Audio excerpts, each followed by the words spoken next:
Hey everybody, it's Marvin with PID Floors. Today I'm joined by celebrity interior designer Cathy Hobbs, whose company specializes in real estate design and styling. Tell me a bit about that. So essentially, I specialize in home staging, which is also known as real estate staging and styling. And what that is merchandising. It's merchandising a home in order to prepare it for sale. It's different from interior design. A lot of people think it's interior design. I'm an interior designer by trade, but staging is really about marketing and it's about merchandising. How did I get into staging? Well, how did I get into interior design? So my background is actually, I used to be a television newscaster for more than 18 years, mostly in New York. I was a run and gun, live news reporter. But what was interesting about that is that in 3 different instances, I replaced someone who was fired. And in television news, you're only as good as your last live shot. You could do great on Friday night and get fired on Monday. So I always said that I wanted to have a plan B. And I saw people who didn't. And that was really scary to me. And so a couple of friends said, I think you have a knack for design. And so I was hired in New York City when I was fairly young. And this is the #1 market, folks. Where am I gonna go from here? And so I said, well, maybe I should plan my second act here. So I went to design school. I went to the Fashion Institute of Technology in the mornings, and then I would cover fires and shoot 'em ups at night as a live reporter. And at the end, they had to give me a degree, but it was also around the time that the Brooklyn waterfront was taking shapes, particularly Williamsburg. And I started getting hired to do model residences for developers, and I really liked it. And I still kept my day job as a reporter, but at a certain point I was able to make the transition. And I really love design. I was at a point where a lot of people may find themselves, I didn't know if I had any other skills as a person, as a professional. I was really good. I was really good as a reporter. I was actually great. And so I had to think, is there something else I could see myself doing? And I landed with design, and here I am. And I have a wonderful company, and I see myself as a pretty good designer. So where do you draw your inspiration? As a young professional, young person living in New York, I was blessed with the opportunity to be able to travel. And I am talking off-the-wall places. I went to Cambodia, Thailand, Tanzania, Kenya, Cairo, and I was really fascinated by different cultures. The textures, what was on the inside, the outside, nature, and I just loved experiencing it. And so I can see kind of like almost like an imitation when you see that in design, but to actually experience it. That's really where I draw my inspirations from a global perspective. Having traveled to a lot of different countries, I still have so many on my list. But that really is where I draw some of my inspiration, from that global perspective. Yeah. And in relation to that, and in context with what you do specifically with home staging, what are trends that you see both in New York, in the US, and other places? I'd say a couple of years ago, you just kept seeing brass, just over and over again. But I think it's here to stay. Okay. And it's just such a luxurious finish. I'm seeing a lot of chunky furniture, chunky legs. I think it's interesting. I gotta use it because that's what's on trend. What has been very fascinating to me is about 10 years ago, everything was dark. Ebonized floors. You probably saw that here at PID. Everyone wanted, first was bamboo, Yep. Then everyone wanted ebony, and now I'm seeing light. Light floors. Bleach, blonde, very Scandinavian, ash. Some of those, and I love those materials. I think it's interesting that that's where everyone's going right now. Well, also talking about trends, big trends right now is sustainability. How does that play into the materials that you choose for your designs?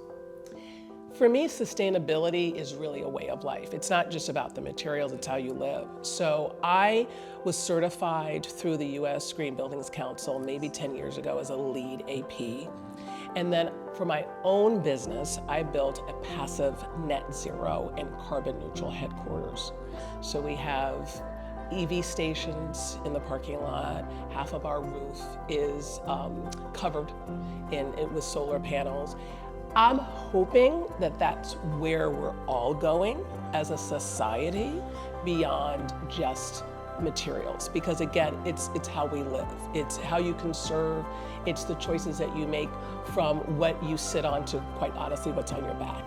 100%. And so I think that is hopefully where we are going as a society, towards sustainability, just as a lifestyle. Yeah. So Cathy. You have a surprise for me. Your book has been generating a lot of buzz. Can you tell us about what inspired you to write it, and then what you hope people who read it will take from it? I've always wanted to write a book. It was a childhood dream, to be honest. And about 10 years ago, I was approached by Tribune Content Agency to be a syndicated design columnist. And my writing style is very short, do's and don'ts, how-tos, top 10s, in the form of recipes. And so a publisher said, why don't you write a book that is a cookbook style design book? Okay. And so my brand is Design Recipes, and so home design recipes, I take the reader room by room, providing easy, digestible recipes that they can do in their own home. So all they have to do is add their own spice. Love that. In order to make it their own. I think, when you talk about a good meal, you can have the basic ingredients, but sometimes you add a little bit extra to make it your own. And so what I have written are basic design principles, and I take the reader room by room, outdoor spaces, entries, living rooms, then dining rooms, bedrooms, every room of the home, giving essentially the basic design rules that you can always follow. This is not a book about trends. In fact, it's been called a textbook in design and a masterclass. Ooh. Not my words, but we have some pretty nice endorsements. So are there any common misconceptions about design that homeowners often have? I think that one big misconception is to undervalue the beauty of wood. So let's take the 50s and 60s. They would build a home with hardwood. And then in the 70s, we covered it up. Yeah. And then now we want to pull it up and let the beauty of wood shine. Most homeowners prefer hardwood flooring. They don't want carpet. And so I think to not embrace that is a mistake, because it really is what everyone wants. They want to embrace that beauty of wood. And you guys know that. We know that. You know that.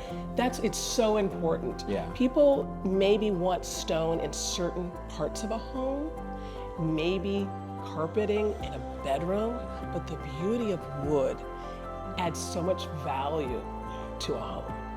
It really does. And it's sustainable. It absolutely is. And it's long lasting. Yeah. It's long lasting. I love that. You've had a very impressive career in both media and design. What are some words of wisdom you would give to aspiring designers? Don't let someone tell you no. I was told no when it came to me wanting to be a television news reporter. I had a professor who called me out into the hall the first day of Journalism 101. I was at the University of Southern California, and he told me, I've been in television for 20 years, you'll never make it. And I dropped the class the next day. But then I decided that I wasn't going to be defeated, and I applied for a job at the school newspaper, and I got it. And that led to a beautiful career in television. Someone hired me as a television news reporter. When it comes to design, the one thing that I would say is don't let someone limit your skills. Don't let someone tell you what you're capable of. Don't let someone tell you no. I have a secret that I'm going to share with you. There's some people who know it, namely my husband. I can't draw. And I struggled through design school. I struggled through the classes that involved drawing by hand. But guess what? I was there during a time when people started to transition into computer rendering. And I found a niche in the design related field that doesn't involve drawings. Home staging. Of course. So I loved design. I had a passion for it, and I found a part of the field that played to my strengths. Yeah. And so that would be my biggest piece of advice. Don't let someone else limit, and don't let someone else cast anything over your star. Let yourself shine. So one more question. We ask everybody, I'm coffee ready. or tea? 100% black coffee. Ooh, very specific, black Very, coffee. very specific, very strong. I like a very dark roast. Nice. Very strong cup of coffee. Well, Cathy, thank you so much for joining us today. It's been a pleasure. It really has, and thank you for having me. Awesome. And thank you all for joining us. This has been Beyond the Surface.